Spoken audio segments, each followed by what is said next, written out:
Capítulo 16. Como ninguém levantou nenhuma objeção contra o compromisso das jovens com a tia, e como os escrúpulos do Sr. Collins em ter de se separar do Sr. e da Sra. Bennet por um único sarau durante a visita foram apaziguados, numa hora conveniente, a carruagem levou o Sr. Collins e as 5 primas a Meryton. E as moças tiveram o prazer de ouvir, ao entrar no salão, que o Sr. Wickham aceitara o convite do tio e estava presente na casa. Quando receberam essa informação e todas se assentaram em seus lugares, o Sr. Collins pôde olhar ao redor e admirar, e tanto se impressionou com o tamanho e o mobiliário do recinto que declarou quase ter acreditado estar na salinha de jejum de Rosings, comparação que inicialmente não foi recebida com muita gratidão.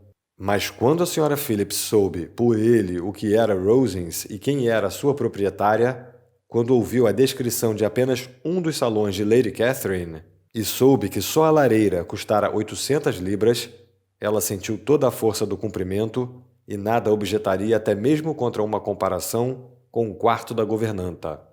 Ele se entreteve descrevendo toda a grandiosidade de Lady Catherine e de sua mansão, como uma e outra digressão em louvor de sua humildade morada e das melhorias que estava recebendo, até que os cavalheiros se uniram a eles e encontrou na Sra. Phillips uma ouvinte muito atenta, cuja boa opinião sobre ele aumentava com o que ouvia e que estava decidida a esmiuçar tudo aquilo para a vizinhança assim que pudesse.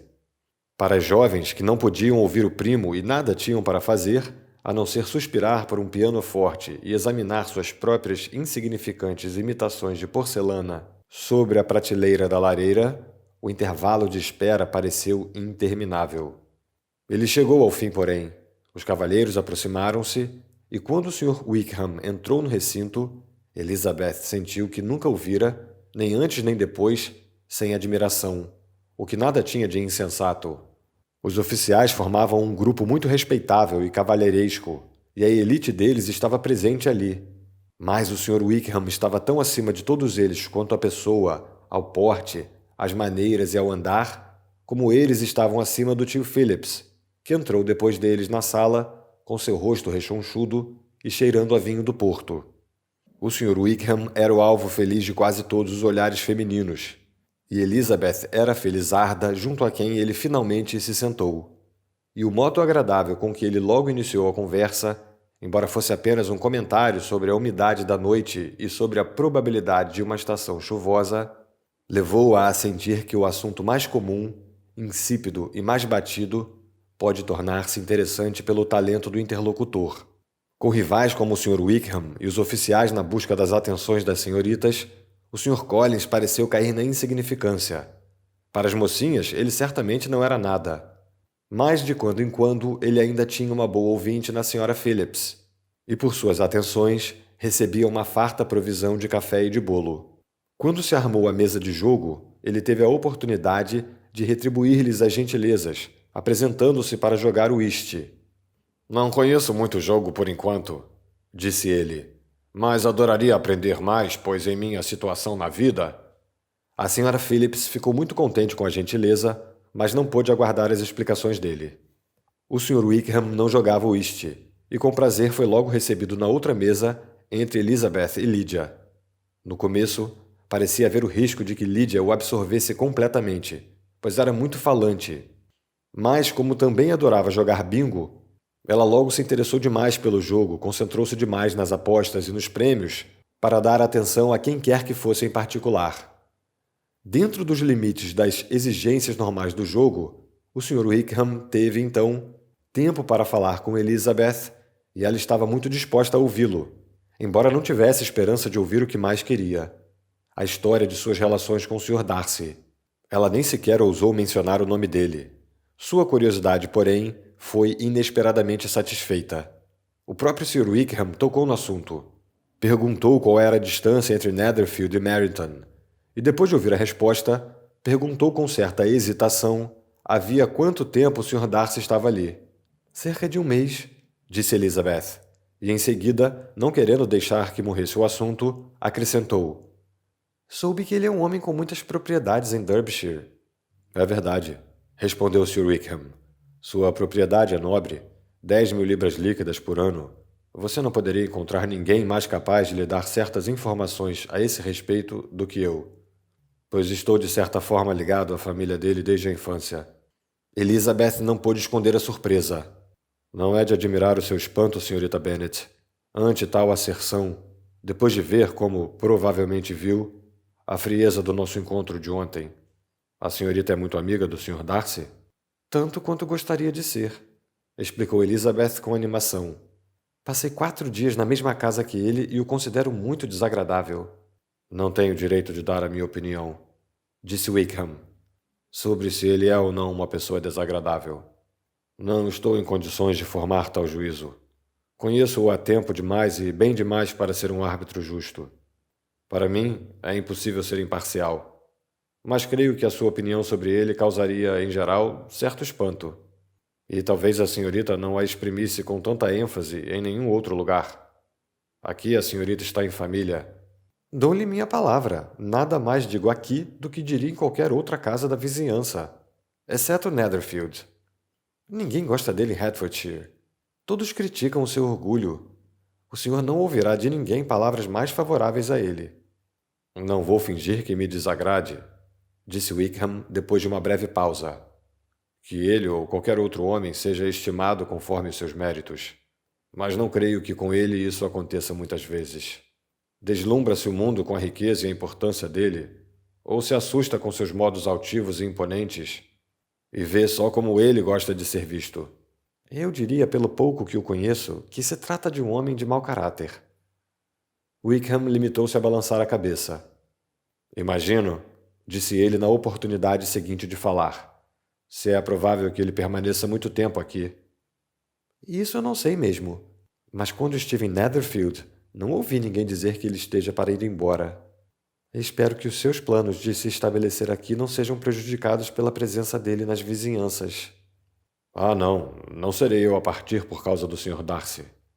Se ele não quiser ver-me, ele que se retire. Nossas relações não são boas e sempre me desagrada encontrá-lo, mas não tenho razões para evitá-lo, a não ser o que proclamo aos 4 ventos, a consciência de ter sido maltratado e o mais profundo pesar por ser ele o que é. O pai dele, senhorita Bennet, o falecido Sr. Darcy, era um dos melhores homens que jamais viveram e o mais verdadeiro amigo que jamais tive. E jamais posso encontrar-me com este Sr. Darcy sem a mais funda dor no coração por 1000 lembranças carinhosas. A conduta dele para comigo foi escandalosa, mas creio sinceramente que poderia desculpá-lo por tudo, exceto por decepcionar as esperanças e desgraçar a memória do pai. Elizabeth passou a se interessar ainda mais pelo assunto e ouvia com toda a atenção, mas a delicadeza do tema impediu que fizesse mais perguntas. O Sr. Wickham começou a falar de assuntos mais gerais, Meryton, a vizinhança, a sociedade, mostrando-se muito satisfeito com tudo que já vira e falando a esse respeito com galanteria gentil, mas bastante evidente. O que mais pesou na minha decisão de vir para cá, acrescentou ele, foi a perspectiva de poder gozar de uma boa e constante sociedade. Sabia que se tratava de um grupo respeitável e agradável, e o meu amigo Danny me atraiu ainda mais com a descrição do novo quartel e das grandes atenções e das excelentes relações que Meryton lhes proporcionara. Confesso que a vida de sociedade me é necessária. Tive muitas decepções e não suporto a solidão. Eu preciso de ocupação e companhia. A vida militar não é o que eu pretendia, mas agora as circunstâncias a tornaram uma boa opção. Eu deveria ter sido um homem de igreja. Fui criado para a igreja, e no momento deveria ter uma excelente situação, se tal fosse a vontade do cavalheiro de que falávamos há pouco. É mesmo? Sim. O Sr. Darcy deixou escrito que eu deveria ocupar o melhor benefício eclesiástico de seu patronato. Ele era meu padrinho e muito apegado a mim. Sua delicadeza era indescritível. Sua intenção era dar-me um bom meio de vida e julgava ter feito isso. Mas, quando a vaga surgiu, foi dada para outra pessoa. Meu Deus! Exclamou Elizabeth. Mas como isso foi possível? Como pôde o seu testamento ser desrespeitado? Por que o senhor não procurou o amparo da lei? Havia tal informalidade nos termos do legado que estes não me permitiram nenhuma esperança de obter algo das leis. Um homem honrado não poderia duvidar da intenção, mas o Sr. Darcy preferiu duvidar. ou ver naquilo só uma recomendação meramente condicional, e afirmar que eu havia perdido todos os direitos a ela com minha extravagância e imprudência. Em suma, ou tudo ou nada. O certo é que o benefício ficou vago 2 anos atrás, exatamente quando completei a idade necessária para ocupá-lo, e que ele foi dado a outro homem. E não é menos certo que não posso acusar-me de ter feito algo para merecer perdê-lo. Eu tenho um temperamento ardente e talvez tenha expressado a minha opinião a respeito dele um pouco livremente demais. Não consigo lembrar-me de nada mais grave do que isso, mas o fato é que somos tipos muito diferentes de homem e que ele me odeia. Isso é terrível. Ele merece a desgraça pública. Mais cedo ou mais tarde ele a terá, mas não por meu intermédio. Até eu conseguir esquecer-me de seu pai, jamais poderei desafiá-lo ou denunciá-lo. Elizabeth elogiou por tais sentimentos e julgou-o mais belo do que nunca enquanto os exprimia. Mas quais? Disse ela depois de uma pausa. Podem ser os motivos dele. Que pode tê-lo levado a comportar-se com tamanha crueldade? Uma profunda e violenta antipatia por mim, antipatia que só posso atribuir ao ciúme. Se o falecido Sr. Darcy houvesse gostado menos de mim, talvez o filho me tivesse tratado melhor. Mas o extraordinário apego de seu pai a mim irritou-o, creio, muito cedo na vida. Seu temperamento não era capaz de tolerar o tipo de competição em que estávamos, o tipo de preferência que muitas vezes me era dado. Nunca pensei que o Sr. Darcy fosse assim tão mau, apesar de nunca ter gostado dele. Não tinha pensado tão mal dele. Julguei que ele desprezasse as outras criaturas em geral, mas não suspeitava que descesse a tão mesquinhas vinganças, a tamanha injustiça, a tal desumanidade. Após alguns minutos de reflexão, porém, ela prosseguiu. Eu me lembro, sim, de um dia tê-lo ouvido gabar-se em Netherfield, do caráter implacável de seus ressentimentos, de ter um temperamento incapaz de perdoar. Sua personalidade deve ser horrenda. Eu não confiaria em mim quanto a esse assunto. Tornou Wickham. Não posso ser muito justo com ele. Elizabeth mergulhou de novo em seus pensamentos e, depois de certo tempo, exclamou. Tratar assim o afilhado, o amigo, o favorito do próprio pai. E poderia ter acrescentado. E ainda por cima um jovem como o senhor, cujo simples aspecto já demonstra boa índole. Mas contentou-se em dizer. E ainda por cima alguém que provavelmente teria sido seu companheiro desde a infância, unido a ele, como acho que o senhor disse, da maneira mais íntima. Nascemos na mesma paróquia, dentro da mesma fazenda. Passamos juntos a maior parte da juventude. Habitando na mesma casa, compartilhamos as mesmas diversões, fomos objetos das mesmas atenções paternais. O meu pai começou a vida na mesma profissão a que o seu tio, o Sr. Phillips, parece dar tanto crédito. Mas desistiu de tudo para servir ao falecido Sr. Darcy. E devotou todo o seu tempo a cuidar da propriedade de Pemberley. O Sr. Darcy o estimava muitíssimo e nele via um amigo muito íntimo, de toda a confiança. O próprio Sr. Darcy muitas vezes admitia ter uma grande dívida pela ativa superintendência de meu pai. E quando, pouco antes da morte de meu pai, o Sr. Darcy fez a ele uma promessa voluntária de cuidar do meu sustento, estou convencido de que sentiu que aquilo era tanto uma dívida de gratidão por ele, quanto de afeto por mim. Que esquisito! Exclamou Elizabeth. Que abominável! É espantoso que o próprio orgulho desse Sr. Darcy não o tenha feito ser justo com o senhor. Na falta de outro motivo, ele deveria ser orgulhoso demais para ser desonesto, pois é de desonestidade que se trata. É assombroso mesmo, replicou Wickham, pois quase todos os seus atos podem ser atribuídos ao orgulho. E o orgulho tem sido quase sempre o seu melhor amigo. Ele o ligou mais à virtude do que a qualquer outro sentimento. Mas nenhum de nós é coerente, e em seu comportamento para comigo havia impulsos até mais fortes do que o orgulho. É possível que um orgulho tão odioso tenha feito algum bem a ele? Fez, sim. Muitas vezes levou-o a ser magnânimo e generoso, a dar seu dinheiro sem contar, a ser hospitaleiro, a ajudar seus inquilinos e os pobres. Isso é fruto do orgulho de família e do orgulho filial, pois ele tem muito orgulho do pai. Não desonrar a família, não perder as qualidades que a tornaram popular ou perder a influência da casa de Pemberley são motivos poderosos. Ele também tem o orgulho fraternal, o que, unido a certo afeto fraterno, faz dele um protetor muito carinhoso e solícito da irmã, e a senhorita ouvirá muitas vezes dizerem que ele é o mais atencioso e o melhor dos irmãos.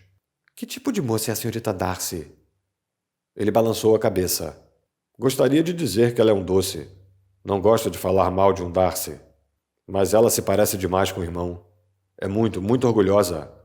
Quando criança, era carinhosa, simpática e gostava muito de mim, e eu dedicava horas e horas a diverti-la. Hoje, porém, ela não é nada para mim. É uma moça bonita, com 15 ou 16 anos, e muito prendada, eu sei. Desde a morte do pai, passou a morar em Londres com uma dama que supervisiona a sua educação. Depois de muitas pausas e de muitas tentativas de mudar de assunto, Elizabeth não conseguiu deixar de voltar ao primeiro e dizer: Estou admirada com a intimidade dele com o Sr. Bingley. Como pode o Sr. Bingley, que parece ser um bom humor em pessoa, e é, como creio sinceramente, uma pessoa muito simpática, ter amizade com um homem desses? Como podem entender-se um com o outro? O senhor conhece o Sr. Bingley? De modo algum. É um homem dócil, simpático, encantador. Ele não pode saber quem é realmente o Sr. Darcy. Provavelmente não, mas o Sr. Darcy causa boa impressão onde quiser. Não lhe faltam habilidades. Pode tornar-se um companheiro interessante se achar que vale a pena. Entre os seus pares quanto à riqueza, é muito diferente de quando está entre os menos prósperos. Seu orgulho jamais o abandona. Mas com os ricos, ele é um homem de mente aberta, justo, sincero, racional, honrado e talvez até agradável, levando-se também em conta sua fortuna e boa aparência. Tendo-se desfeito logo em seguida o grupo do whist, os jogadores reuniram-se ao redor da outra mesa e o Sr. Collins posicionou-se entre a prima Elizabeth e a Sra. Phillips. Esta última dirigiu a ele as perguntas de sempre sobre o jogo. Não fora para ele muito brilhante, perdera todas as mãos, mas quando a Sra. Phillips começou a expressar sua preocupação, ele lhe garantiu com a mais profunda gravidade que aquilo não tinha a menor importância, que considerava o dinheiro uma trivialidade e pediu a ela que não se preocupasse com isso. Sei muito bem, minha senhora, disse ele, que quando as pessoas se sentam a uma mesa de jogo devem correr certos riscos. Infelizmente estou em uma situação em que 5 shillings nada significam para mim. Sem dúvida muitos há que não podem dizer o mesmo, mas graças a Lady Catherine de Bourgh, estou muito além da necessidade de me preocupar com ninharias. Isso chamou a atenção do Sr. Wickham, e após observar o Sr. Collins por alguns momentos, perguntou a Elizabeth em voz baixa se o seu parente tinha ligações muito estreitas com a família de Bourgh. Lady Catherine de Bourgh, respondeu ela, deu-lhe recentemente uma pensão. Não sei como o Sr. Collins a conheceu, mas com certeza não faz muito tempo. A senhorita sabe, é claro, que Lady Catherine de Bourgh e Lady Anne Darcy são irmãs. Por conseguinte, ela é tia do atual Sr. Darcy. Não, eu não sabia. Não sabia absolutamente nada sobre as relações de Lady Catherine. Não sabia sequer da existência dela até anteontem. A filha dela, a senhorita de Bourgh, herdará uma imensa fortuna, e corre o boato de que ela e o primo unirão as duas propriedades. A informação fez Elizabeth sorrir, ao pensar na pobre senhorita Bingley, pois vãs serão todas as suas atenções, vão e inútil o seu carinho pela irmã dele e seu afeto por ele, se ele já estiver destinado a outra mulher. O Sr. Collins, disse ela, fala muito bem de Lady Catherine e de sua filha. Mas por alguns detalhes que ele nos contou de sua senhoria, suspeito que a gratidão o iluda e, apesar de ser a sua protetora, seja uma mulher arrogante e presunçosa. Acho que ela é as duas coisas em alto grau, tornou Wickham.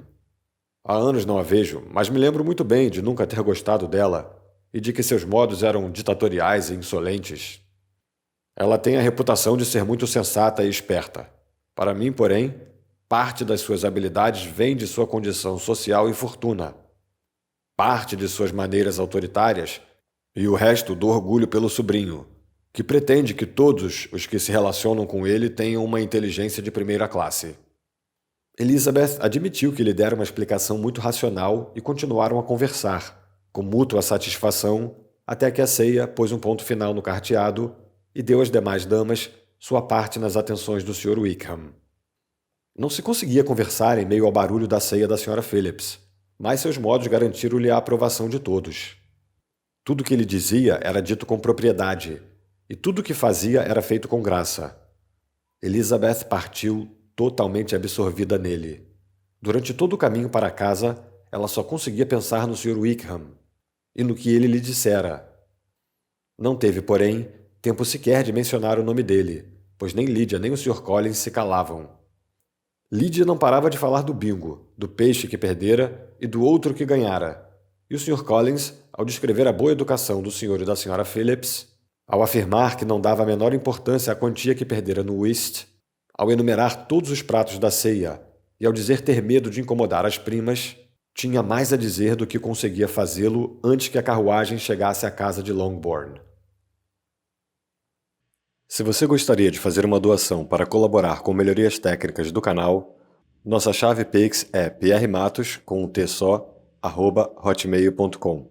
Obrigado.